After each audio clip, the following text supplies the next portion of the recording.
महाकारुणी तथागत सम्यक संबुद्ध जी उनका स्वाक्षात ऐसा सद्धम्म और उस सद्धम्म का प्रचार प्रसार करने वाला भिक्षु संघ प्रथमतः इन 3 रत्नों को त्रिवार वंदन करते हुए, गुरु आचार्य जी को वंदन करते हुए, सभी के प्रति मैत्री अनुकंपा करते हुए आज हम बड़े ही गहन विषय के बारे में डिस्कस करने वाले हैं, चर्चा करने वाले हैं। तो आज हम जो अनित्य ज्ञान है, अनित्य ज्ञान है, भंग ज्ञान है, भंग ज्ञान है ना, उसको किस प्रकार से समझना है ना, किस प्रकार से लोग गलत अर्थ से समझते हैं, वैसा हम आज देखने का प्रयास करेंगे, है ना। बहुत सारे लोग साधना करते हैं, बहुत सारे लोग विपස්සना करते हैं, लेकिन सही ढंग से अनित्य का दर्शन नहीं कर पाते हैं। तो सही ढंग से अनित्य का दर्शन करने का मतलब क्या है, किस प्रकार से करना है, उसके बारे में हम जानेंगे। तो अनित्य का वैसे मीनिंग तो बहुत सिंपल है। अनित्य का मीनिंग है कि नश्वरता, उत्पन्न होकर कोई चीज नष्ट हो जाती है तो उसको अनित्य बोलते हैं, है ना। लेकिन हमें समझना है ना, विपස්සना का मतलब क्या है कि अनित्य दर्शन करना तो एक बात है ना। अनित्य दर्शन करना, अ, दुख दर्शन करना, अनात्म दर्शन करना, तो यह एक बात है। ये तो प्रकृति की सच्चाई है ही, है ना। तो सच्चाई है, ये प्रकृति के गुणधर्म है। हर चीज जो है अनित्य है, हर चीज जो है हमें दुख देने वाली है, हर चीज जो है, हाँ, मैं नहीं है, मेरी नहीं है, मेरी आत्मा नहीं है, अनात्मा है, इस प्रकार से है। लेकिन लेकिन क्या होता है कि हम सही ढंग से अनित्य नहीं कर पाते, साधना में सही ढंग से अनित्य की साधना नहीं कर पाते, सही ढंग से अनित्य की संज्ञा बोलते हैं, सही ढंग से अनित्य की संज्ञा का अभ्यास नहीं कर पाते, है ना। जिस चीज को अनित्य देखना है उस चीज को अनित्य नहीं देखते, है ना। हम क्या करते हैं, गलत ढंग से अनित्य देखते हैं। तो अनित्य को सही ढंग से देखने के लिए हमें जो इम्पोर्टेंट चीज होती है वो होती है सम्यक व्यायाम। सम्यक व्यायाम भी बोल सकते हैं, व्यायाम भी बोल सकते हैं, सम्यक व्यायाम। तो ये चीज जो है दिमाग में बैठा लेना है कि जब तक सम्यक व्यायाम को नहीं समझेंगे तब तक प्रॉपरली अनित्य की साधना हम नहीं कर पाएंगे, है ना। हाँ, ये हेतु प्रत्यय बोल सकते हैं अनित्य को दर्शन करने के लिए, क्योंकि ये जो है अनित्य का दर्शन हम क्यों कर रहे हैं, ये सबसे इंपॉर्टेंट पॉइंट है। अनित्य का दर्शन क्यों करना है, ये मूल हेतु, इसका पर्पस अगर नहीं समझेंगे तो विपස්සना साधना कभी नहीं हो पाएगी, है ना। तो विद पर्पस के साथ हमें अनित्य का दर्शन करना चाहिए, पर्पस समझना चाहिए। पर्पस अगर क्लियर हो जाता है तो क्या अनित्य देखना है, क्या नहीं अनित्य देखना है, ये बहुत क्लियर हो जाता है। तो अनित्य की साधना क्यों करनी है ना, दुख की साधना क्यों करनी है, अनात्म की साधना क्यों करनी है, ये जब समझ में आता है तो सही मायने में अनित्य का दर्शन होता है, दुख का दर्शन होता है, अनात्म का दर्शन होता है। तो ये क्यों करना है, ये आना चाहिए, है ना। हमें उसका पता चलना चाहिए कि हम अनित्य की साधना क्यों करनी है, दुख की साधना क्यों करनी है, अनात्म की साधना क्यों करनी है ना। तो विपස්සना क्यों करनी है, किस लिए करनी है, किस लिए करनी है। जैसे हमने कर्म विपाक को बदलने के लिए एक वीडियो बताया था कि कर्म विपाक को कैसे बदले, कर्म के विपाक को कैसे परिवर्तन किया जा सकता है। तो भगवान जी ने साफ साफ बताया कि क्या करने से क्या मिलेगा, है ना, कौन सा कर्म करने से कौन सा फल मिलेगा। तो वो फल क्या मिलने वाला है, वो अगर जानते हुए अगर हम कर्म करेंगे तो सही मायने में उस कर्म फल को साक्षात्कार कर सकते हैं, उस फल का अनुभव ले सकते हैं, उस फल को चख सकते हैं, उस फल को मैनिफेस्ट कर सकते हैं, है ना। तो अगर पता ही नहीं क्या हेतु क्या प्रत्यय है कि हम मतलब हमारा डायरेक्शन ही नहीं, गोल ही नहीं, तो हम डायरेक्शन को चल ही नहीं पाएंगे, डिसाइड ही नहीं कर पाएंगे, है ना।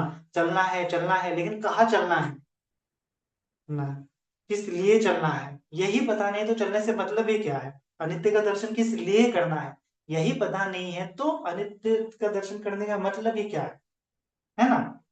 तो बहुत सारे लोग साधना करते हैं, साधना करते करते करते सभी चीज को अनित्य देखने का प्रयास करते हैं, है ना। मतलब साधना में जो हो रहा है उसको अनित्य देखने का प्रयास करते हैं। तो सभी चीज को अनित्य नहीं देखना होता है, ये सबसे पहली बात दिमाग में ध्यान लो। कुछ बातों को अनित्य देखना पड़ता है, कुछ बातों को अनित्य नहीं देखना पड़ता है। अभी फॉर एग्जाम्पल हमने क्या देखा था पिछले वीडियो में, जब मैं ध्यान के बारे में बताया, आठ ध्यान के बारे में। तो ध्यान का विषय क्या होता है, वितर्क विचार प्रीति सुख एकाग्रता। ध्यान का विषय क्या होता है, निमित्त उत्पन्न होता है ना। निमित्त उत्पन्न होता है। और मैंने ये आपको समझाया था कि निमित्त को आपको बढ़ाना चाहिए, निमित्त को आपको बढ़ाना चाहिए। निमित्त में तीन प्रकार के भी निमित्त होते हैं, उसमें होता है शुरुआत में प्रतिकर्म निमित्त, गह निमित्त फिर होता है, और होता है फिर अपर्णा निमित्त। अपर्णा निमित्त। तो ये तीन निमित्त होते हैं। निमित्त का मतलब जैसे सांस आ रहा है सांस जा रहा है, तो मैंने जैसे कैंडल का उदाहरण देते हुए पिछली बार में समझाया था। तो जैसे देख रहे हैं वो वैसा मन में इम्प्रिंट हो जाता है, आंखें बंद करने के बाद भी वो दिखने लगता है। तो मतलब निमित्त उत्पन्न हो गया, प्रथम ध्यान का निमित्त उत्पन्न हो गया। अभी उस निमित्त को, उस निमित्त के ऊपर भावना करते करते उसको भावित बहुलीक तो बढ़ाते हुए द्वितीय ध्यान में चला जाना होता है, फिर तृतीय ध्यान में, फिर चतुर्थ ध्यान में। तो ध्यान में जाने के लिए ये निमित्त चाहिए ही होता है, और नेक्स्ट ध्यान में जाने के लिए निमित्त को बढ़ाना कंपलसरी होता है। जब तक आप निमित्त को नहीं बढ़ाते हैं दूसरे ध्यान में नहीं जाया जा सकता, तीसरे ध्यान में नहीं जाया जा सकता, चतुर्थ ध्यान में नहीं जाया जा सकता, है ना। तो ये निमित्त को बढ़ाना पड़ता है।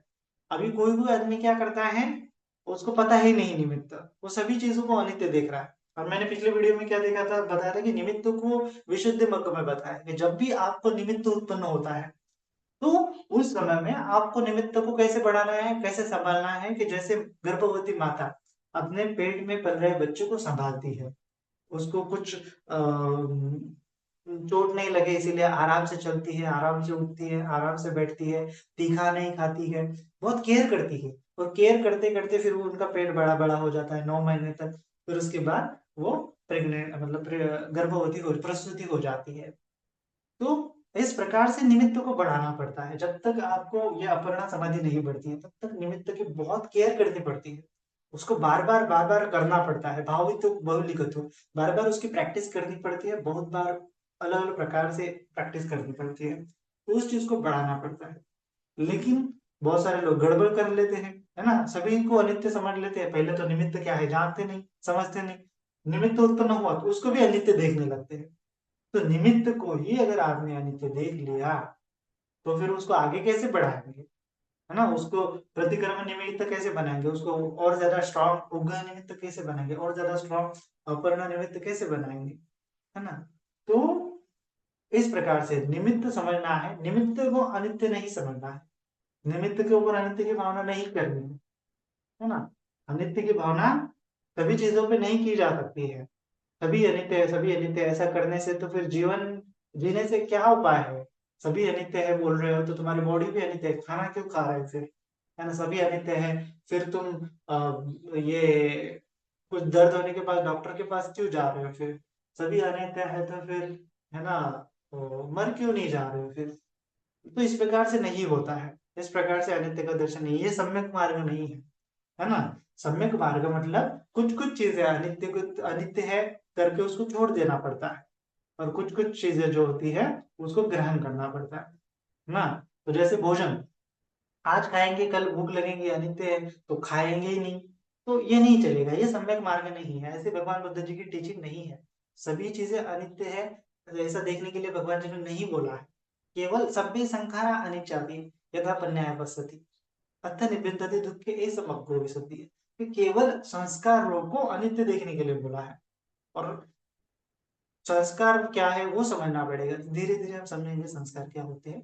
लेकिन सबसे इंपॉर्टेंट बात है कि ध्यान में आपको जो भी फील हो रहा है उसको अनित्य नहीं देखना है। सबसे पहले आपको निमित्त उत्पन्न होगा, उस निमित्त को अनित्य नहीं देखना है। निमित्तों को अनित्य देख लिया तो चला गया, उसको आगे निमित्त बढ़ेगा ही नहीं, उसकी भावना नहीं की, उसका प्रोटेक्शन नहीं किया, निमित्त क्या है उसको बढ़ाया नहीं तो नहीं हो पाएगा। है ना।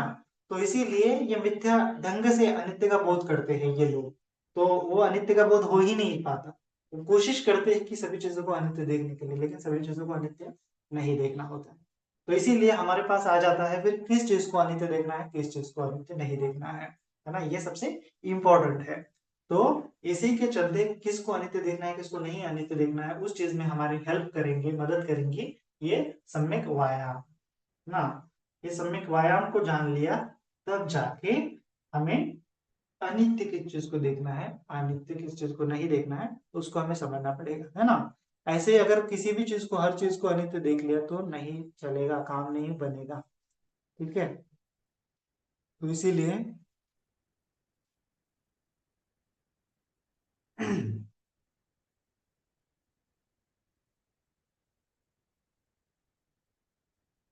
तो भगवान जी ने क्या बताया, हमेशा सम्यक मार्ग बताया है ना। ना तो सम्यक मार्ग का क्या मतलब होता है, मध्यम मार्ग। मध्यम मार्ग का क्या मतलब होता है, ना तो किसी चीज को कंप्लीटली डिनाई करना है और ना ही किसी चीज को कंप्लीटली एक्सेप्ट करना है ना। तो सम्यक रूप से उस चीज को त्यागना है, सम्यक रूप से किसी चीज को ग्रहण करना है। पूरी तरह से ही ग्रहण नहीं करना है, सम्यक रूप से ग्रहण करना है। पूरी तरह से ही त्याग नहीं करना है, सम्यक रूप से त्याग करना है ना। जैसे दान दो, त्याग करो, तो पूरी प्रॉपर्टी ही त्याग कर दी, फिर ये खाएगा पिएगा क्या, उसका सम्यक आजीविका कैसे चलेगी, वो अपने बीवी बच्चों को कैसे पालेगा, है ना। तो जितना सम्यक रूप से आप त्याग सकते हो उतना त्यागो, है ना। जितना सम्यक रूप से ग्रहण कर सकते हो उतना ही ग्रहण करो, ज्यादा लोभ भी नहीं चाहिए त्याग में, ज्यादा त्याग भी नहीं करना है, सम्यक रूप से, है ना। इसीलिए जो ये है ना अपने अ, अपने अनाथ पिंडक जो है हमेशा दान देते थे, है ना। अनाथ पिंडक दान देने में अग्र है, लेकिन भगवान जी के वो अग्र अग्र शिष्य नहीं है, है ना। भगवान जी के जैसे राइट हैंड होते हैं, लेफ्ट हैंड होते हैं। भगवान जी ने जैसे उदाहरण दिया ना, राइट, जैसे भिक्षु बनना है, तो भिक्षु बनना है तो भगवान जी कैसे बोलते हैं कि तुम सारिपुत्र की तरह बनो, तुम मुगलायन की तरह बनो, है ना। भिक्षुणी बनना है तो तुम खेमा की तरह बनो, तुम उत्पलवर्णा की तरह बनो, है ना। और ये अ, उपासक बनना है तो हत्त गृहपति की तरह बनो, और चित्त की तरह बनो, है ना। चित्त गृहपति की तरह और हत्तक माणवक की तरह। तो इस प्रकार से बनो बोल रहे हैं। तो अभी भगवान जी मतलब अगर ये जो है अपना अनाथ पिंडक जो है, अनाथ पिंडक को भगवान जी ने ऐसा नहीं बोला कि तुम्हें उपासक बनना है तो अनाथ पिंडक की तरह बनो, है ना। ऐसा नहीं बोला है, उन्होंने बोला है चित्त गृहपति की तरह बनो, हद तक मानवक की तरह बनो, है ना। तो वो सम्यक रूप से उपासक थे। सम्यक रूप से मतलब पूरा का पूरा केवल दान देने में ही उनकी चेतना नहीं थी, वो धम्म को अभ्यास भी करते थे, धम्म को ग्रहण भी करते थे, धम्म की चर्चा भी करते थे। मतलब वो तीनों दानशील भावना, तीनों अंगों की एकदम मध्यम रूप से प्रैक्टिस करते थे। और अनाथ पिंडक जी हमारे, वो तो बहुत ध्यान देते थे, और वैसा नहीं कि वो इंटेलिजेंट नहीं थे, लेकिन फिर भी भगवान जी ने उनको एज अ अग्र उपासक नहीं कहा है। दान देने में वो अग्र है, लेकिन अग्र उपासक नहीं कहा है। तो हमें समझना है कि सम्यक रूप से जो भी चीज करनी है, सम्यक रूप से करोड़पति है वगैरह है तो उसकी बात अलग है। तो अनाथ पिंडक ने तो सब दान दे दिया था, उनके पास कुछ भी नहीं बचा था, तो वो मिट्टी, अपने घर के पीछे की मिट्टी ला के बोलते हैं जतवन में दान देते थे। इतना पूरा दान दान देके पूरा कंगालपति हो गए थे, लेकिन फिर भी धर्मा का बल था, तो फिर से उनके पास फिर से उतनी ही संपत्ति आ गई थी। तो पुण्य है तो वो हो जाता है, लेकिन फिर भी सम्यक रूप से हमें जीवन को जीना है, सम्यक रूप से हमें चीजों को ग्रहण करना है, सम्यक रूप से हमें चीजों का त्याग करना है। उसी प्रकार से सम्यक रूप से अनित्य का दर्शन करना है ना। ना तो सभी चीजों को अनित्य देखना है, ना तो सभी चीज को परमानेंट देखना है ना। तो इस प्रकार से सम्यक रूप से अनित्य का दर्शन करना है। सम्यक रूप से चीज, जैसे हमारा जीवन हमें पता है कि कुछ दिनों के बाद हम मर ही जाएंगे, बूढ़े हो जाएंगे, मर ही जाएंगे, लेकिन तब तक हमें उस शरीर को मेंटेन करना है। ऐसा नहीं कि अनित्य है तो फिर मार दो शरीर को, है ना। उस मरते मरने तक हम हमारे शरीर को नहाते हैं, धुलाते हैं, खाना देते हैं, बीमारी हुई तो औषधि दे देते हैं। तो सम्यक रूप से हम हमारे शरीर का सेवन करते हैं, है ना। तो अनित्य क्या है, सबसे पहली बात यह है, अनित्य क्या है, इमस्मिन सति इदं होती, इमस्मिन असति इदं न होती, ये बहुत बड़ी टर्म है। ये अगर समझ में आ गई तो जाके हमें कार्य कारण भाव समझ में आता है, तो जाके हमें अनित्य का बोध समझ में आता है ना। कुछ चीजें उत्पन्न होती है तो कारणों के आधार पे उत्पन्न होती, इमस्मिन सति इदं होती, इमस्मिन असति इदं न होती। कारणों के आधार पर उत्पन्न होती है, कारण नहीं है तो कोई चीज उत्पन्न नहीं होती है। सेम है, कुछ कारणों की वजह से ही चीज जो है नष्ट हो जाती है ना। अकारण भी कोई चीज नष्ट नहीं होती है, कुछ ना कुछ हेतु प्रत्यय जरूर होता है उस चीज को नष्ट होने के लिए, भले ही वो कारण आंतरिक हो सकता है, बाहरी हो सकता है ना, दोनों हो सकता है। तो इस प्रकार से, तो जैसे फॉर एग्जांपल लेंगे कि जैसे हम खाते हैं, खाना खाते हैं तो खाना क्या होता है, 2-3 दिन बाद सड़ जाता है और मिट्टी बन जाती है, फिर उसके 2-4 दिन बाद अगर उसको मिट्टी में गाड़ देंगे तो मिट्टी हो जाएंगी, कीड़े मकोड़े खा जाएंगे, सड़ जाएगा, मिट्टी हो जाएंगी, है ना। कुछ भी पेड़ मर गया उसकी मिट्टी हो जाती है, ठीक है, पेड़ मर गया और सेब, प्रकृति के जितने भी है, इवन प्लास्टिक भी है, 100 सालों तक चलेगा, सॉरी, और फिर वो उसके बाद 10 सालों तक चलेगा, फिर उसके बाद डिकम्पोज होना चालू हो जाता है। तो हर चीज डिकम्पोज होती है ना, हर चीज डिकम्पोज होती है, लेकिन डिकम्पोज होने के लिए उसको कम ज्यादा अंतराल लग सकता है, कम ज्यादा अंतराल लग सकता है, टाइमिंग अलग अलग लग सकता है। तो इसका मतलब ये नहीं कि वो चीज अनित्य नहीं है, जिस कारणों की वजह से वो उत्पन्न हुई है, कुछ कारणों की वजह से नष्ट भी हो जाती है, ठीक है। तो एग्जाम्पल लेंगे कि जैसे एक काजू है ना, काजू है, अगर काजू हमने वो जमीन में गाड़ दिया तो क्या हो जाएगा, 4-5 दिन में उसकी मिट्टी बन जाएगी, ठीक है, इसका मतलब वो क्या है, अनित्य है, इसका मतलब क्या है, अनित्य है।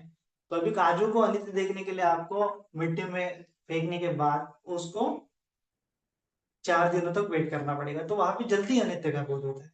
अगर उसको डिब्बे में बंद कर देंगे, डिब्बे में बंद करके रखेंगे, तो क्या होगा, लंबा अंतराल रहेगा, कभी कभी 1-2 साल भी वो क्या है कि वो डब्बे में बंद रह सकता है, तब भी उसको देखते हुए हमें अनित्य का दर्शन नहीं हो पाएगा। ऐसा लगेगा कि ये ऐसा ही चलता रहेगा, है ना, ऐसा ही टिका रहेगा, है ना। लेकिन इसका मतलब ये है क्या कि वो काजू फिर अमर हो गया, वो कभी डिकम्पोज नहीं हो सकता, है ना। नहीं, ऐसा नहीं है, जब भी काजू को बाहर निकालेंगे फिर वो मिट्टी में पड़ा कि वो खत्म हो जाता है, कोई भी चीज देखो, है ना। तो इसी प्रकार से अगर हमारे शरीर को हमने खाना प्रोवाइड नहीं किया तो क्या हो जाएगा, वो मर जाएगा, डिकम्पोज हो जाएगा, शरीर अंदर से सेल वो खा जाएंगे, वो मर जाएगा और खत्म हो जाएगा। हम खाना इसलिए खाते हैं कि शरीर डिकम्पोज नहीं हो, है ना, हम इसको नहलाते इसलिए है कि शरीर डिकम्पोज नहीं हो, वो बचे, उसका संरक्षण हो, उसका प्रोटेक्शन हो, है ना, वो आगे आगे बढ़ता रहे, इस प्रकार से। या फिर आपने कभी लोहा देखा होगा, लोहा क्या होता है, अगर उसको कलर नहीं दिया, ऐसा ही रख दिया तो क्या हो जाता है, वो उसको गंज लग जाता है, फिर उसका पार्टिकल होते होते होते वो डस्ट हो जाता है, मिट्टी में मिल जाता है।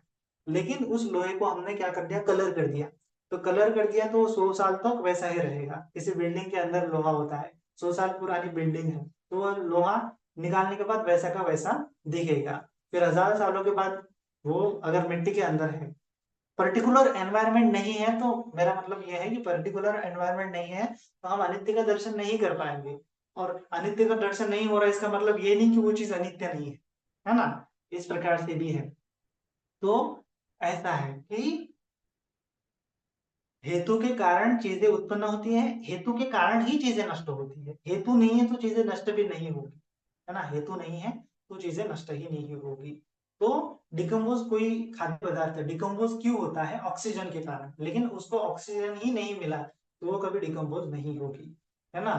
तो अगर समझो काजू है, आपने उसको स्पेस में फेंक दिया, तो स्पेस में फेंक दिया तो वो सालों तक वैसे रहेगा, है ना, हजारों हजारों सालों तक वैसा चलता रहेगा, लेकिन वो कभी भी डिकम्पोज नहीं होगा, क्योंकि उसको ऑक्सीजन नहीं मिल रहा है, या फिर कोई अग्नि उसको जला नहीं रही, वो ऐसा स्पेस में बढ़ता ही जाएगा, बढ़ता ही जाएगा, तो वो बढ़ता ही जाएगा, बढ़ता ही जाएगा, बढ़ता ही जाएगा, हजारों हजारों सालों, है ना, अनंत अनंत सालों तो वो बढ़ता रहेगा, लेकिन नष्ट नहीं होगा, क्योंकि नष्ट होने वाले कारण उससे जाके नहीं मिले, है ना, हेतु प्रत्यय उसको नहीं मिले।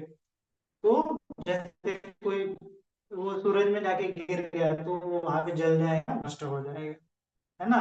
किसी एस्टेरॉइड पर टकरा गया वहां पे नष्ट हो जाएगा, किसी ऑक्सीजन वाले प्लेनेट में चला गया तो वहां पे नष्ट हो जाएगा। तो जिस हेतु प्रत्यय से वो बना हुआ है, वो हेतु प्रत्यय जब तक नष्ट नहीं होंगे तब तक वो चीज नष्ट नहीं होगी, या फिर नष्ट होने के हेतु प्रत्यय जब तक नहीं मिलेंगे वो चीज नष्ट नहीं होगी। तो इस प्रकार से अनित्य का बोध होता है। ठीक है, तो अनित्य का बोध करने के लिए आपको बॉडी में ध्यान करते वक्त, मेडिटेशन करते वक्त इस प्रकार से अनित्य बोध करना है। तो हमें सम्यक व्यायाम समझ लेना है क्या है, कि ये आर्य अष्टांगिक मार्ग को जितना चिंतन मनन कर सकते हो उतना चिंतन मनन करना है, क्योंकि ये आर्य अष्टांगिक मार्ग की ही आपको प्रैक्टिस करनी है ना। छोड़ दो विपස්සना, डायरेक्ट आर्य अष्टांगिक मार्ग की प्रैक्टिस करना चालू कर दो, है ना। और मैं तो जहां तक बात है कि मेरी, मैं तो सम्यक समाधि की बात करूंगा, विपස්සना की बात नहीं करूंगा। सम्यक समाधि का अभ्यास करो, विपස්සना ये बहुत कॉम्प्लिकेटेड हो गया आपका माइंड, आपको समझ में नहीं आ रहा है क्या करना है क्या नहीं करना है, तो आप जस्ट सम्यक समाधि के ऊपर कॉन्सेंट्रेट करो, क्योंकि बहुत एफर्ट्स लग रहे हैं विपස්සना करने के लिए, इतने एफर्ट्स लगाने की जरूरत नहीं है। मध्यम मार्ग है भगवान जी ने बताया, तो मध्यम मार्ग से ही प्रैक्टिस आगे आगे बढ़ते हुए निर्वाण तक चली जाती है।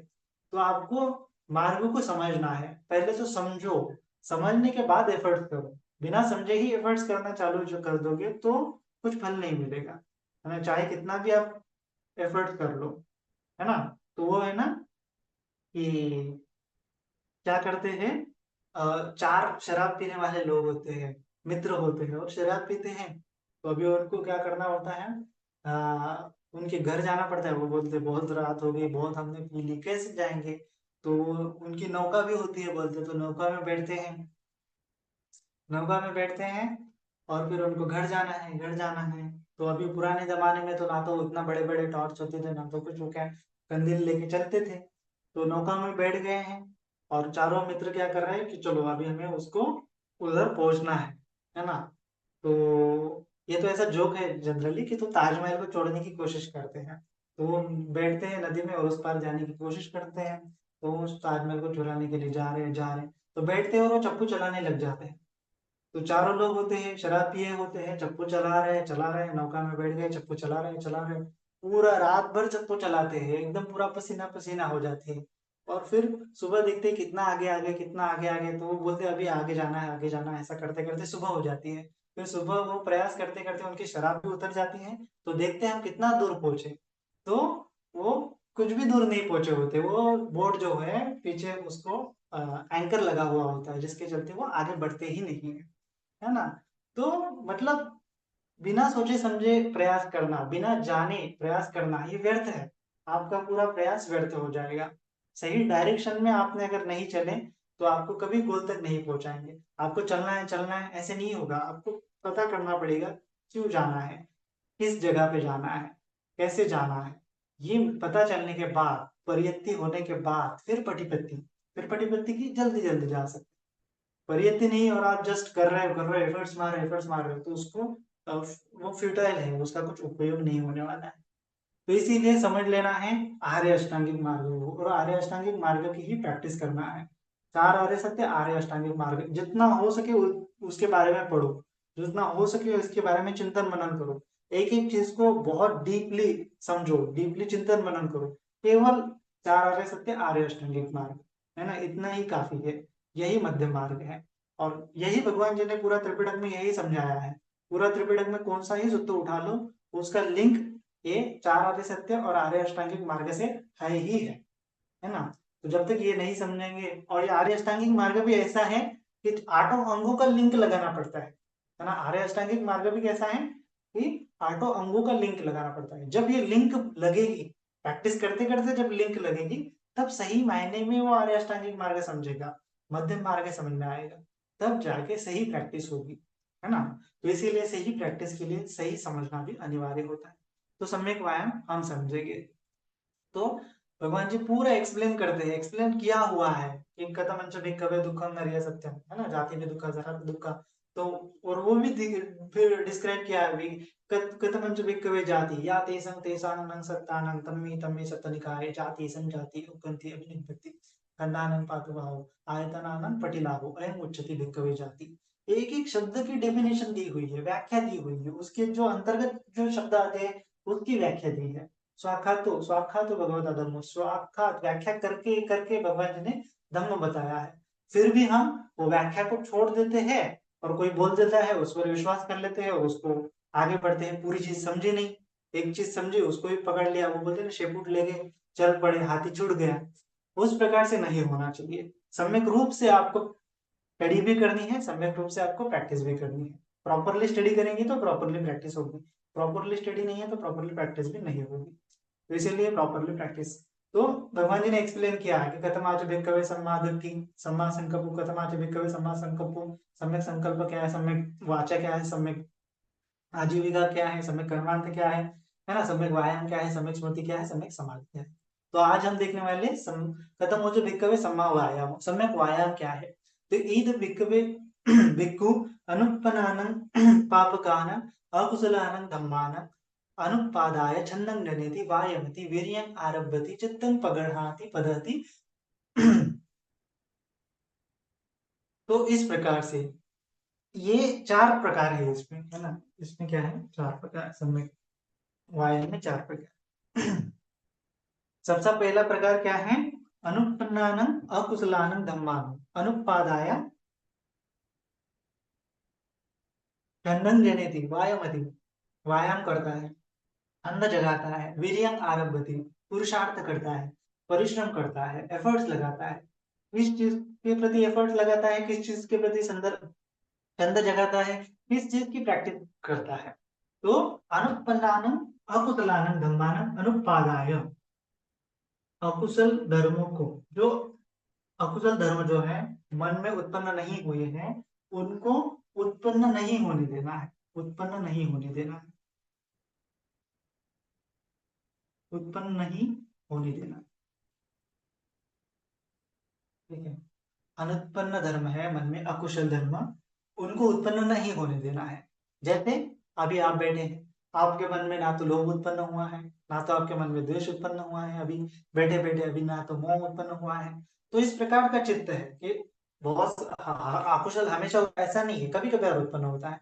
तो अगर वो उत्पन्न होने की कोशिश करता है तो उसको उत्पन्न नहीं होने देना है ना। अनुपन्नानं अकुशलानं धम्मानं अनुपादाय छन्दं जनयति वायमति वीर्यं आरभ्यति चित्तं पगढ़ाति बदहति।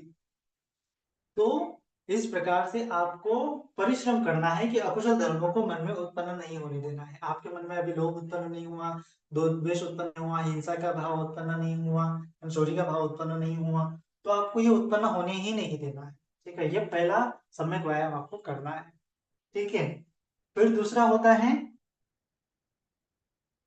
उत्पन्नानं कुशलानं धम्मानं, उत्पन्नानं पापकानं अकुशलानं धम्मानं पहानायम छन्दं जनयति, है ना। जो पाप धर्म है, पाप बोल सकते हैं, अकुशल बोल सकते हैं, अकुशल धर्मों को क्या करना है, पहानायम, पहानायम छन्दं जनयति वायमति वीर्यं आरभ्यति चित्तं पगढ़ाति पदहति। जो पाप अकुशल धर्म हमारे मन में उत्पन्न हुए तो उनको प्रहान करने के लिए हमें पुरुषार्थ करना है, छन्दं जनयति वायमति व्यायाम करना है, वीर्यं आरभ्यति चित्त पगढ़ाति पदहति विनोदति।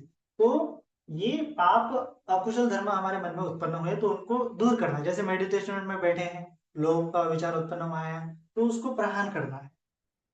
लोभ का उत्पन्न है, काम चंद जागा है, व्यापार जागा है, तीन विद्या जागा है, उद्धच कुछ जागा है, विचिकित्सा जागी है, तो उनको प्रहार करने के लिए प्रयत्न करना है, प्रैक्टिस करनी है, अभ्यास करना है ना।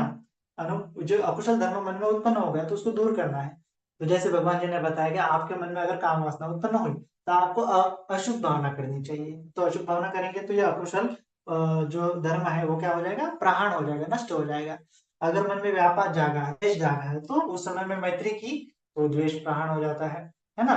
उसी प्रकार से आलस्य आया मन में, अकुशल पाप धर्म, तो उसको हटाने के लिए क्या करने के लिए बोला है भगवान जी ने, मरणानुसति करने के लिए बोला है। उद्दच्च कुछ जागा, उसको हटाने के लिए बुद्धानुसति, धम्मानुसति, संघानुसति करने के लिए बोला है। और विचिकित्सा जागी है तो उसके ऊपर आपको फिर से धम्मानुसति करने से, धम्म का चिंतन मनन करने से वो प्रहार हो जाएगी। तो अकुशल धर्म मन में उत्पन्न हुए तो नष्ट करने के लिए, उसको दूर हटाने के लिए, मन से निकालने के लिए प्रयत्न करना है। ये 4 प्रकार सम्यक व्यायाम मतलब सम्यक प्रयत्न है, 4 प्रकार के आपको प्रयत्न करने हैं। है ना। अकुशल उत्पन्न नहीं हुआ तो उसको उत्पन्न नहीं होने देना है, अकुशल उत्पन्न हुआ है तो उसको हटाने के लिए आपको प्रयास करना है। फिर उसके बाद क्या है, अनुपन्नानं कुशलानं धम्मानं उपादाय छन्दं जनेति, है ना। ये दो धर्म हो गए, ये हो गए निगेटिव, निगेटिव हो गए, है ना। उसके बाद दो धर्म क्या है, पॉजिटिव धर्म है।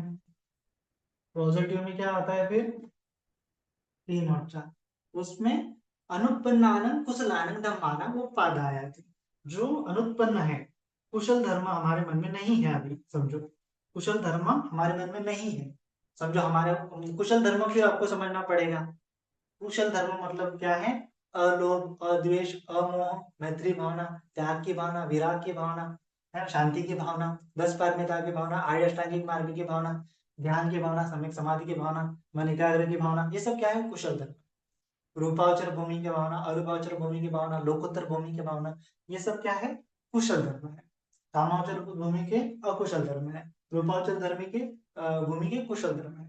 तो कुशल आनंद कुशल नहीं है हमारे मन में, अनुपन्नानं कुशलानं धम्मानं उपादाय छन्दं जनेति, जो कुशल धर्म उत्पन्न नहीं है उनको उत्पन्न करने के लिए वो प्रयास करता है, प्रयत्न करता है ना।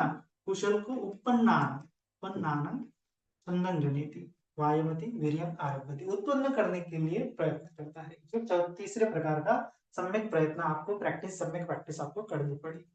और फिर लास्ट में क्या होगा, फिर लास्ट में क्या है, उपन्नानं कुशलानं धम्मानं, तृतीया, है ना, असम्मुसाय व्योभावाय विपुल्लाय, उसको मात्रा में, भावनाय पारिपूर्य छन्दं जनेति वायुमति वीर्यं आरभते चित्तं प्रगृह्णाति पतवति अयं उच्यते भिक्खवे सम्मावायामो। ये जो कुशल धर्म उत्पन्न हुआ है उसको क्या करना है, मन में कुशल धर्म उत्पन्न हुआ है, कुशल धर्म जैसे मैंने पहले बोला, निमित्त, निमित्त क्या है, कुशल धर्म है ना, निमित्त क्या है, कुशल धर्म है।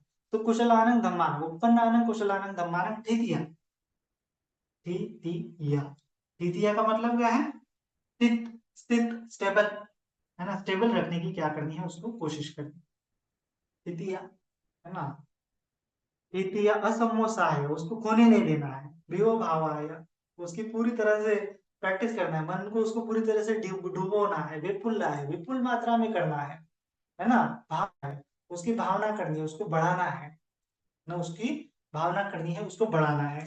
तो कुशल धर्मों को बढ़ाने की मन में भावना करनी है, ये क्या है, सम्यक व्यायाम। अभी सिंपल सी बात है कि जो कुशल धर्म है उनको मन में उत्पन्न करने की भावना करनी है, और जो कुशल धर्म मन में उत्पन्न हुए उनको बढ़ाने की भावना है ना, बिल्कुल है। बहुलिक तो भावित, बहुलिक तो बोला है ना भगवान जी ने, तो भावित करना है, बहुलिकित करना है, किस चीज को भावित करना है, किस चीज को बहुलित करना है, जो कुशल धर्मों को, है ना, कुशल धर्मों को क्या करना है, भावित करना है, बहुलिकित करना है। तो ये चार, चार को क्या बोलते हैं, सम्यक व्यायाम। इसको भी अलग ढंग से क्या बोलते हैं, जैसे इसको अलग ढंग से क्या बोलते हैं, आपने ये सुना होगा सैतीस बोधि पाक्ष धर्म। सैतीस बोधि पाक्ष धर्म में क्या है, 4 स्मृति प्रधान है, 4 क्या है, रिद्धिपाद है, 4 क्या है, सम्यक प्रधान है। तो ये सम्यक प्रधान ही है, ये 4 क्या है, सम्यक प्रधान है। तो विपස්සना करने के लिए ये बहुत इंपॉर्टेंट है। 4 ये जो है सम्यक प्रधान, उसके बाद 5 इंद्रिय, सप्त भुजांग, आर्य अष्टांगिक मार्ग, ये सब क्या है, इंपॉर्टेंट है। तो सम्यक प्रधान में क्या है, पहला है संवर प्रधान, संवर प्रधान,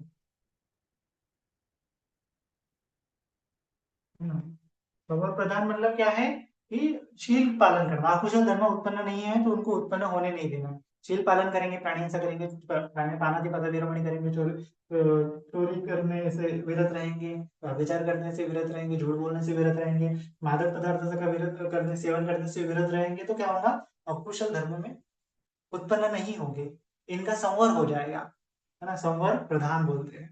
तो ये सम्यक व्यायाम के ही अंग है, 4 सम्यक प्रधान मतलब क्या है, ये सम्यक व्यायाम के ही अंग है। संवर प्रधान मतलब अकुशल धर्म उत्पन्न नहीं होना है, संवर करना है, प्रोटेक्ट करना है मन में, कि मन में अकुशल धर्म नहीं घुस पाए, संवर करना है।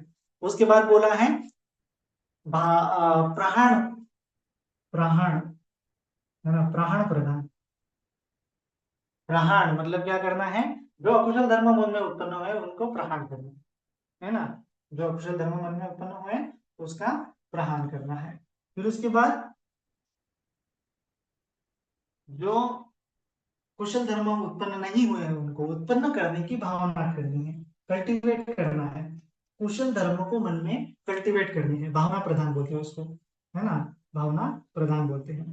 तो कुशल धर्म मन में उत्पन्न नहीं हुआ तो कुशल धर्म को भावना करनी पड़ेगी, है ना। और फिर उसके बाद होता है जो कुशल धर्म आपके मन में उत्पन्न हुए हैं तो उसको आपको जैसे निमित्त उत्पन्न हुआ है तो उसको अनुरक्षा करनी पड़ेगी। जैसे माता अपने गर्भ में पल रहे बेटे की अनुरक्षण करती है, उसको प्रोटेक्शन देती है, उसको क्या करती है, वो उसको कुछ ईजा ना हो जाए, कुशल धर्म मेरे मन से निकल ना जाए, कुशल धर्म मेरे मन खराब ना हो जाए, मेरा ध्यान भंग ना हो जाए, इस प्रकार से उसका क्या करती है, प्रोटेक्शन करती है, अनुरक्षण करती है ना, अनुरक्षण प्रधान बोलते हैं उसको। तो ये चार है, अनुरक्षण करती है। तो एफर्ट्स टू क्या बोलते हैं उसको, मेंटेन, मेंटेन करती है। ठीक का मतलब क्या है, मेंटेन करना पड़ेगा। अगर एक बार आपके शरीर में कुशल धर्म उत्पन्न हुआ है तो उसको मेंटेन करना है, उसको बढ़ाना है, उसको मेंटेन करना है, उसको बढ़ाना है, उसको मेंटेन करना है ना, उसको बढ़ाना है, उसको मेंटेन करना है। भावितो बहुलीकृत, भावितो बहुलीकृत, भावना बहुलीकृत, भावना बहुलीकृत, ये दो प्रधान है ना। तो सिंपल सी बात है। अभी अभी जो कुशल धर्म है, कुशल धर्म मेरे मन में उत्पन्न हुआ तो उसको ही अगर हमने अनित्य देख लिया तो कैसे मेंटेन होगा कुशल धर्म, उसकी भावना कैसी होगी, उसका अनुरक्षण कैसे होगा, वो आगे आगे कैसे बढ़ेगा, है ना। और आगे आगे नहीं बढ़ेगा, स्टेबल नहीं रहेगा तो चित्त कैसे स्टेबल रहेगा। चित्त की स्टेबिलिटी ही आपको चाहिए, चित्त की स्टेबिलिटी ही आपका गोल है। चित्त अगर स्टेबल नहीं रह पा रहा है ना, चित्त स्टेबल रह पा रहा है इसका मतलब कुशल है, रूपावचर भूमि में चला गया, कुशल भूमि में चला गया, अरूपावचर भूमि में चला गया और कुशल भूमि, लोकोत्तर भूमि में चला गया और ज्यादा कुशल। तो ये तीन भूमिया क्या है, कुशल है, वहां पे अकुशल का लवलेश नहीं है। कामावचर भूमि में ही अकुशल उत्पन्न होते हैं, अकुशल के विपाक आते हैं। रूपावचर अरूपावचर लोकोत्तर में अकुशल उत्पन्न नहीं होता है। तो इस प्रकार से तो रूपावचर भूमि में जाने के लिए आपको चित्त को स्टेबल रखना पड़ता है, कुशल धर्म को भी साथ में लेते हुए, कुशल धर्म के आधार पर ही आपको रूपावचर भूमि में जाया जाता है। अगर कुशल धर्म का साथ नहीं है, ये सीढ़ी है कुशल धर्म रूपावचर भूमि में चढ़ने के लिए, चित्त चढ़ रहा है मानो रूपावचर भूमि में, और जैसा ऊपर ऊपर जा रहा है उतना उतना शांत होते जा रहा है, उतनी सीढ़ियां कम कम होते जा रही है। पहले तो ज्यादा डिस्टेंस लगेगा, फिर कम कम डिस्टेंस लगेगा, है ना। और फिर निर्वाण की भूमि में चला गया तो फिर वो ऊपर की गति में चला गया, है ना। तो इस प्रकार से आपको ये कुशल धर्म उसको बढ़ाना है। उसको ही अगर आपने देख लिया कि ये अनित्य है, निमित्त को ही आपने देख लिया कि अनित्य है, तो फिर गया गड़बड़, पूरा मिथ्या मार्ग हो गया, सम्यक व्यायाम नहीं मिथ्या व्यायाम हो गया। तो भगवान जी ने समझाया ना कि जैसे सम्यक दृष्टि होती है वैसे मिथ्या दृष्टि भी होती है, जैसे सम्यक संकल्प होते हैं मिथ्या संकल्प भी होते हैं, सम्यक वाचा होती है मिथ्या वाचा होती है, सम्यक कर्म होते हैं मिथ्या कर्म होते हैं, सम्यक आजीविका होती है मिथ्या आजीविका होती है, सम्यक व्यायाम होता है मिथ्या व्यायाम होता है, सम्यक स्मृति होती है मिथ्या स्मृति भी होती है, सम्यक समाधि होती है मिथ्या समाधि भी होती है। तो ये मिथ्या अंगों को भी त्याग लेना है और ये सम्यक अंगों को मन में धारण करना है। तो ये सम्यक अंगों को ही आपने गलत समझा, उसको ही अनित्य समझा, तो वही भैंस पानी में कुछ फायदा नहीं, है ना, पूरा शून्य हो जाएगा, नेगेटिव में चले जाओगे आप। तो इसीलिए आपको समझना है कि आपको मन की स्थिरता पाने के लिए अनित्य की भावना करनी है। ठीक है, ये ठीक किया, कुशल धर्म को मन में स्टेबल रखने के लिए अनित्य की भावना करनी है। तो किस चीज को अनित्य देखना पड़ेगा फिर, किस चीज को अनित्य देखना पड़ेगा, जो अकुशल धर्म है उनको अब अनित्य देखना पड़ेगा। प्रहान, प्रहान ये जो है ना, प्राण परिज्ञा भी बोलते हैं उसको, ये प्राण प्रधान को आपको, ये अकुशल धर्म को हो आपको अनित्य देखना पड़ेगा, कुशल धर्म को अनित्य नहीं देखना है ना। अलोभ अद्वेष अमोह को अनित्य नहीं देखना है, जो लोभ द्वेष मोह उत्पन्न हो रहा है उसको अनित्य देख रहा है, अनित्य देखना है। ध्यान को अनित्य नहीं देखना है, ध्यान में जो बाधा उत्पन्न हो रही है उसको अनित्य देखना है ना। तो उसके माध्यम से ये ध्यान में जो बाधा उत्पन्न हो रही है, व्यापार उत्पन्न हो रहा है, कामचंद उत्पन्न हो रहा है, ये अनित्य है ना। और इसको अगर अनित्य दुख देख लिया तो उनका प्रहाण हो जाता है। तो ये अकुशल धर्मों को प्रहाण करने के लिए हम अनित्य दुख अनात्म की भावना कर रहे हैं, केवल और केवल अकुशल धर्म को प्रहाण करने के लिए, अकुशल धर्म का निरोध करने के लिए, इसको ही दुख निरोध बोलते हैं। क्योंकि दुख का कारण अकुशल धर्म है, कुशल धर्म नहीं है ना, अकुशल धर्म है। तो अकुशल धर्म को जानते हुए अकुशल धर्मों को अनित्य दुख अनात्म देखना है, क्योंकि उसके विपाक को देखते हुए ये दुख देने वाले हैं। तो दुख देखना है, अनात्म देखना है कि ये मैं नहीं, मेरे नहीं है। तो इस प्रकार से केवल और केवल अकुशल धर्मों को आपको अनित्य देखना है, कुशल धर्मों को अनित्य नहीं देखना है। ध्यान को अनित्य नहीं देखना है, ध्यान में जो उत्पन्न होने वाली बाधा है उसको अनित्य देखना है। और ध्यान का मतलब क्या है? चित्त को स्थिर करने की प्रक्रिया, है ना। तो चित्त स्थिर कब होगा? कि जब वो जानेगा कि जिस मैं आलम्बन को जान रहा हूँ, वो आलम्बन के सहारे अकुशल धर्म भी मेरे मन में उत्पन्न हो रहे हैं। तो यह आलम्बन क्या है? अनित्य है, उसको देखना है। फिर ये दुख देने वाले स्वभाव का है ना, और ये अनात्म है। तो इसी प्रकार से आपको ये साधना का अंग समझना बहुत इंपॉर्टेंट है, क्योंकि बहुत सारे लोग जो है निमित्त को ही अनित्य अनित्य करते हुए, अनित्य है सब, अनित्य है सब, अनित्य है, नहीं है ना, ऐसा नहीं देखना है। तो ये अकुशल धर्मों के संस्कार अनित्य है। हालांकि अकुशल सभी जगह पे है, लेकिन उसको पहचानना है ना, उसको पहचानते हुए उसको प्रहान करना और चित्त को स्थिर करते रहना। इस चित्त को स्थिर करने के लिए हमें अनित्य दुख अनात्म को करना है ना। तो हाँ, मैंने इस चीज को अनित्य देख लिया तो मेरा चित्त स्थिर होता है, तो जाके सही मायने में आप अनित्य की भावना कर रहे हैं, है ना। और ये तो हो गया अनित्य के ऊपर। फिर भंग ज्ञान के ऊपर भी बहुत सारे लोग क्या कर लेते हैं, गलत प्रकार से समझ लेते हैं कि भंग है, भंग है ना। तो भंग का मतलब क्या होगा? फिर सिंपल रूप से आपको अभी समझ में आ गया होगा कि जो अकुशल धर्म के संस्कार है, अकुशल मन में धर्म है, उसके जो संस्कार है वो भंग होना चालू हो जाते हैं। दुख समुदाय का भंग होना चालू हो जाता है, तो उसको बोला गया भंग के। तो जब तक दुख समुदाय का भंग नहीं समझ में आएगा, तब तक भंग ज्ञान नहीं है। तो वो केवल न एक आधी चीज जो है गिरती हुई दिख रही है, इसका मतलब ये भंग है, भंग है, ऐसा नहीं है ना। वो चीज के कारण हमारे मन में स्थिरता आ रही है, वो चीज के कारण हमारे मन की तृष्णा खत्म हो रही है। वो देखते हुए, दुख समुदय का प्रहार देखते हुए, अकुशल धर्मों का प्रहार देखते हुए, भंग देखते हुए हमारा मन क्या हो रहा है? और ज्यादा स्थिर होता जा रहा है, और ज्यादा हल्का होता जा रहा है। तब उस अवस्था को बोला जाता है भंग ज्ञान। वो ज्ञान के आधार पर चित्त हल्का हल्का हो रहा है। ऐसा नहीं कि केवल आप आलम्बन को भंग देख रहे हो। मैंने पिछली बार भी आपको समझाया था कि दो प्रकार से निर्वाण की प्रैक्टिस करनी पड़ती है, एक तो आलम्बन को और एक चित्त के ऊपर, है ना। आलम्बन और चित्त, आलम्बन को कैसे ग्रहण करना है और चित्त में क्या रिएक्शन हो रही है ना। पिछले वीडियो में हमने वो देखा था कि केवल आलम्बन के ऊपर देखते रहेंगे तो भी प्रैक्टिस प्रॉपरली नहीं हो पाएगी। केवल ये चित्त को नॉन रिएक्शन के स्पेस में, समता के इसमें रख पाएंगे तो भी प्रैक्टिस नहीं हो पाएगी।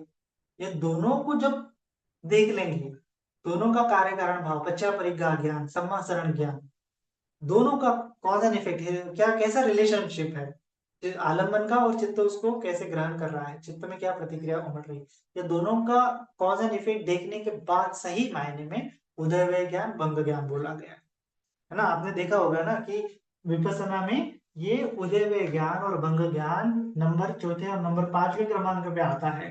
पहला ज्ञान नहीं है विपස්සना का, है ना। पहला ज्ञान क्या है विपස්සना में? उसको बोला जाता है नाम रूप परिच्छेद ज्ञान, नाम रूप परिच्छेद ज्ञान। दूसरा होता है, मतलब नाम रूप को डिवाइड करके देखना, नाम और रूप का रिलेशन समझ लेना, नाम रूप अलग अलग है ऐसा फील करना। फिर उसके बाद होता है पच्चा परिग्रह ज्ञान, पच्चा या परिग्रह, पच्चा परिग्रह ज्ञान, ज्ञान। तो पच्चा मतलब क्या है? कारण, प्रत्यय, कारण। परिग्रह मतलब उसको cause and effect, cause and effect को देखना, नाम और रूप का क्या संबंध है, आलम्बन का और मेरे चित्त का क्या संबंध है। इस प्रकार से पच्चा, कॉज एंड इफेक्ट को समझना। तो आलम्बन में नाम रूप परिचेता में क्या हो जाएगा? रूप आपका आलम्बन हो जाएगा और नाम उस चित्त हो जाएगा। रूप आलम्बन हो जाएगा, चित्त आपका नाम हो जाएगा। तो इन दोनों का कॉज एंड इफेक्ट, नाम एंड रूप का कॉज एंड इफेक्ट मतलब पच्चा परिग्रह ज्ञान। उसमें कैसा आदान प्रदान हो रहा है, कैसे रिएक्शन नॉन रिएक्शन हो रही है ना, इस प्रकार से। और फिर होता है तीसरा होता है सम्मासरण ज्ञान। सम्मासरण ज्ञान, सम्मासरण मतलब सम्मर्शन करता है वो ज्ञान को इतने सही ढंग से करता है कि ये ज्ञान का उत्पन्न निमित्त तो होता है, ज्ञान का ही निमित्त उत्पन्न होना चालू हो जाता है। सही मायने में वो समाजशरण करता है, सही मायने में ये चित्त की भावना करता है, सही मायने में ये ध्यान की भूमि में चित्त को ले जाता है। ये वितर्क विचार बोल सकते हैं इसको, एकदम सही ढंग से वितर्क विचार को कर पाता है। फिर उसके बाद हो जाता है, वितर्क विचार को करने के बाद 4 नंबर पे आता है उदयवय ज्ञान। उदयवय ज्ञान, तो इसको बोलते हैं, पहले तो ये न्यात करने पड़ेंगे, इनको क्या बोलते हैं, न्यात परिणय भी बोलते हैं। इसको बोलते हैं न्यात परिणय, हिरण्य परिणय, और फिर होता है प्रहाण परिणय। तो ये उदयवय ज्ञान और भंग ज्ञान को क्या बोलते हैं, तीर्ण परिणय, न्यात परिणय, तीर्ण परिणय, प्रहाण परिणय। तो ये उदय ज्ञान को बोलते हैं प्रहाण परिणय। प्रहाण परिणय मतलब प्रहाण करने वाला अंग है। किस चीज के प्रहाण करने वाला अंग है, दुख समुदय को, दुख समुदय को प्रहाण करने वाला अंग है। दुख समुदय प्रहाण हो गया तो दुख निरोध का साक्षात्कार हो जाता है। तो दुख निरोध का साक्षात्कार करने के लिए ये दो चीज है। तो ये तीरण तीरण परिणय, ये क्या है, ज्ञात परिणय। सबसे पहले विपස්සना करने के लिए आपको ये दो मालूम करने पड़ेंगे, ये कॉज एंड इफेक्ट वाला और ये नाम रूप वाला। फिर इसको बोला जाता है तीरण परिणय, ये दोनों को। और फिर उसके बाद के जो ज्ञान आ जाते हैं, भंग ज्ञान के बाद जो ज्ञान आ जाते हैं, उसको बोला जाता है प्रहाण परिणय। प्रहाण परिणय, तो ये केवल प्रहाण करने के लिए अंग है, ये उदयवय ज्ञान, भंग ज्ञान, स्पेशली भंग ज्ञान दुख निरोध का साक्षात्कार करने के लिए है ना। तो इसको लोकोत्तर लोकोत्तर ध्यान बोलेंगे फिर इसको, है ना, लोकोत्तर ध्यान इसके आगे, है ना। तब तक क्या होता है, हमें सही ढंग से ये उदय में जो है समझना होता है। सही ढंग से समझा तो सही ढंग से भंग समझेगा। अगर हर चीज को देख लिया उदय वे तो नहीं हो पाएगा। अकुशल धर्म को देखना है, दुख समुदय को देखना है, तब जाके दुख समुदय का निरोध होगा, भंग होगा। दुख समुदय भंग होते दिखेगा कि चित्त हमारा संस्कारों से छूट रहा है। स्पेशली दूसरे भाषा में कहेंगे तो संस्कार भंग होते हुए दिखाई देंगे, संस्कार का उदय होता हुआ दिखाई देगा और संस्कार को भंग होते हुए दिखाई देंगे। संस्कारों का मतलब फिर वो अकुशल धर्मों के संस्कार, है ना, या फिर नाम के संस्कार, रूप के संस्कार, या फिर पंच उपादान के संस्कार, है ना, इस प्रकार से। तो पंच उपादान के संस्कार, उपादान का मतलब आपको उपादान जो दुख का कारण है, दुख का उपादान है, जो हमें बांधे रखने वाले संस्कार है ना, ग्लू की तरह चिपके हुए संस्कार है, जो हमें बांधने वाले संस्कार है, उनको हमें क्या करना है, प्रहाण करना है, उनका हमें भंग देखना है, उनका हमें उदय में देखना है। तो ये चीज आपको क्लियर होनी चाहिए। सम्यक व्यायाम करेंगे तो अपने आप उसमें प्रहाण परिणय है, प्रहाण प्रधान, अकुशल धर्मों को प्रहाण करने का, 2 नंबर का अकुशल धर्मों को प्रहाण करने का अभ्यास आपने कर लिया, तो उस समय में आपको फिर ये उदय और भंग ज्ञान हो जाता है। फिर भंग ज्ञान के बाद फिर आपका कुशल धर्म एकदम, सभी मन में कुशल धर्म ही रहेंगे, कुशल धर्म रहेंगे तो मन एकदम स्थिर होता चला जाएगा। और उसको स्थित करने के लिए हमें थोड़ा पहले प्रथम ध्यान में तो प्रयास करना पड़ता है, द्वितीय ध्यान में वो अपने आप हो जाता है, तृतीय ध्यान में अपने आप हो जाता है। तो इसीलिए आपको सही ढंग से ध्यान को लगने देना है। बहुत सारे लोग तो क्या करते हैं, वो प्रीति सुख को भी क्या करते हैं, अनित्य देख लेते हैं। भाई प्रीति सुख को अनित्य नहीं देखना है ना, प्रीति सुख को अनित्य नहीं देखना है। उस जब वो ध्यान लगेगा, तृतीय ध्यान में चला जाएगा, वो अपने आप खत्म हो जाएंगी। लेकिन पहले ही ध्यान में अगर आप उसको, उसकी भावना ही नहीं करेंगे, अनित्य है ऐसा करके उसको छोड़ देंगे, तो ध्यान ही नहीं लगेगा, सम्यक समाधि ही नहीं होगी, है ना। तो इसीलिए प्रीति को भी लोग देखते अनित्य, अनित्य नहीं, प्रीति को अनित्य नहीं देखना है, बहुत गलत है, बहुत गलत।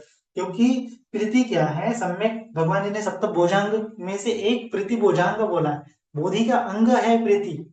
अगर प्रीति बोधांग उत्पन्न नहीं हुआ है तो हम ये उदय और भंग कुछ भी नहीं कर पाते हैं, है ना। तो प्रीति भुजांग मीडियम है, रास्ता है, उस मीडियम को, उस माध्यम को, उस रास्ते को हमें अनित्य नहीं देखना है। है ना। आप फिर आगे चल के बोलोगे कि आर्य अष्टांगिक मार्ग भी अनित्य है तो उसकी भावना क्यों करनी है, सम्यक समाधि भी अनित्य है तो क्यों, मिथ्या है, गलत है ना। तो सही ढंग से समझो, ठीक है। कोई कह रहा है इसीलिए मत सुनो। और मैंने आज एक बहुत प्यारी रील देखी थी, तो यही उन्होंने कहा था कि भगवान बुद्ध जी ने या फिर बुद्धिस्ट जितने भी आचार्य हो गए हैं, उन आचार्य ने कभी नहीं कहा कि मेरी बात सुनो। उन आचार्य ने जो कहा है कि मैंने जो कहा है उसके ऊपर चिंतन मनन करो। और जब तुम्हें, यहाँ तक भगवान बुद्ध जी ने भी तो कहा है कि मेरी बात भी मत सुनो, उसके ऊपर प्रैक्टिस करो, और जब ये तुम्हें अच्छी लगे तब उसको ग्रहण करो। ये मेरे कल्याण के लिए है, दूसरों के कल्याण की हो सकती है, सभी के कल्याण की हो सकती है, तब जाके उसको अप्लाई करो। मेरे कल्याण के लिए मतलब क्या है कि उस प्रैक्टिस से मेरा भला होना चाहिए, मेरा चित्त स्थिर होना चाहिए, मेरे चित्त से राग द्वेष मोह खत्म होने चाहिए। ये राग द्वेष मोह खत्म करने के लिए हम विपස්සना कर रहे हैं। तो जब भी राग द्वेष मोह उत्पन्न होता है उसको अनित्य देख लो। बाकी जो चित्त स्थिर हो रहा है, वो आगे जाके आपको चतुर्थ ध्यान में जाके वो छूट जाएगा। उसके बारे में मत सोचो कि ये अनित्य है। जब सोचते हुए अनित्य का बोध करने की कोशिश करोगे तो कभी भी अनित्य का दर्शन नहीं हो पाएगा। सोचते हुए भंग को पाने की कोशिश करेंगे तो कभी भी नहीं हो पाएगा। यह अनित्य का दर्शन अपने आप होना चाहिए, ये भंग का ज्ञान अपने आप होना चाहिए, और अपने आप होता है। जब आप सम्यक समाधि में द्वितीय ध्यान में चले जाते हो तब वो अपने आप होने लगता है। तब तक आपको भावना करनी पड़ती है द्वितीय ध्यान तक। द्वितीय ध्यान के बाद की जो प्रोसेस है वो अपने आप होती है, उस प्रोसेस में आपको अपने आप उदय व्यय का दर्शन होता है, अपने आप भंग का दर्शन होता है, अपने आप आपका चित्त जो है निरुद्ध समापत्ति में चला जाता है, अपने आप चला जाता है। आपको कुछ करने की जरूरत नहीं है, क्योंकि ये सम्यक समाधि है। और ये ज्ञान है, ज्ञान अपने आप उत्पन्न होते हैं, ज्ञान उत्पन्न करने की चेष्टा भी नहीं करनी होती है। तो सोचते हुए कि ये ये मैं उसको प्रीति को भी नहीं ध्यान देता हूँ, ये अनित्य गड़बड़ है, अनित्य का दर्शन नहीं हो पाएगा। आपको जस्ट शुरुआत में सम्यक व्यायाम करना है, मन में कुशल कुशल धर्म उत्पन्न करनी है, मन को स्थिर करने की कोशिश करनी है। स्थिर करने की कोशिश में जितनी बाधा आती है उस बाधा को अनित्य दुख अनात्मा देख लो, है ना। एक कहा थे हम लोग, तो ये आपको सिंपली समझना है कि वो अनित्य का, अनित्य उदय में ज्ञान और भंग ज्ञान वो अपने आप हो जाएगा, उसकी प्रैक्टिस करने की चिंता मत करो। आप जस्ट सम्यक व्यायाम का अभ्यास करो, सम्यक व्यायाम के ऊपर प्रैक्टिस करो, सम्यक व्यायाम को समझो, उसके ऊपर कल्टीवेट करो। कुशल क्या है, अकुशल क्या है, उसको कैसे धारण करना है, उसके ऊपर अभ्यास करो। ठीक है, फिर धीरे धीरे धीरे धीरे अपने आप वो भंग आपको दिखाई देगा। चित्त को स्थिर करने की कोशिश करो। मेडिटेशन कर रहे हो तो सांस के ऊपर हो सकता है, ये वेदना के ऊपर हो सकता है ना, किसी भी आलम्बन के ऊपर हो सकता है, लेकिन जनरली ये सांस और ये वेदना, ये चित्त, मतलब बॉडी में आलम्बन रहेगा तो ठीक रहेगा। तो वो अपने आप आलम्बन बढ़ेगा, पूरी बॉडी फील होगी, अपने आप आलम्बन बढ़ेगा, सारी वेदना फील होगी, अपने आप आलम्बन बढ़ेगा, सारी चित्त फील होगा, तो ये अपने आप प्रोसेस होगी। लेकिन आपको पहले चित्त को सांस के ऊपर, बॉडी के ऊपर एकाग्र करना पड़ेगा, है ना। नेक्स्ट वीडियो में हम देखेंगे कि मतलब सम्यक समाधि क्या होती है, और फिर नेक्स्ट वीडियो में देखेंगे कि कायानुपश्यना कैसे करना है आनापान सति के माध्यम से, वेदनानुपश्यना चित्तानुपश्यना कैसे करना है उसके ऊपर हम देखेंगे। ठीक है, फिलहाल के लिए इतना समझ लो कि आपको आर्य अष्टांगिक मार्ग की भावना करनी है, मेडिटेशन करते वक्त मन को एकाग्र करना है, स्थिर करना है, एकाग्र को भी छोड़ दो, स्थिर करना है। चाहे आप सांसों के साथ स्थिर कर रहे हो, वेदना के साथ स्थिर कर रहे हो, जस्ट स्थिर करने की कोशिश करो, है ना। स्टेबल, एक ही जगह पे रुकना चाहिए, हिलना नहीं चाहिए। वो आलंबन हिले नहीं हिले, लेकिन आपका चित्त हिलना नहीं चाहिए। इस प्रकार से मजबूत बनाओ चित्त की प्रैक्टिस को, है ना, चित्त की स्थिरता को, चित्त की स्टेबिलिटी को। और वो चाहे सांस है आया गया लेकिन चित्त स्थिर रहना चाहिए, चाहे वेदना है आई गई लेकिन चित्त स्थिर रहना चाहिए, यही अभ्यास करो। ठीक है, ऐसा करते करते फिर नेक्स्ट टाइम जब हम देखेंगे तो उस वक्त हम दोनों को मर्ज करके सम्यक समाधि की भावना देखेंगे।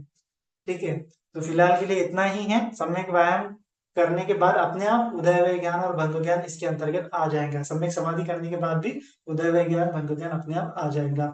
सम्यक स्मृति, सम्यक स्मृति को भी प्रॉपरली कैसा है करना है उसके बारे में हम नेक्स्ट वीडियो में देखेंगे। फिलहाल तो उदयवय के ऊपर प्रैक्टिस मत करो, ज्यादा से ज्यादा प्रैक्टिस मन को स्थिर करने के ऊपर करो, उदयवय अपने आप दिख जाएगा। ठीक है, तो आज के लिए इतना ही। सभी का मंगल हो, सभी का कल्याण हो, सभी जन सुखी हो, सुखी हो, सुखी हो। साधु साधु साधु।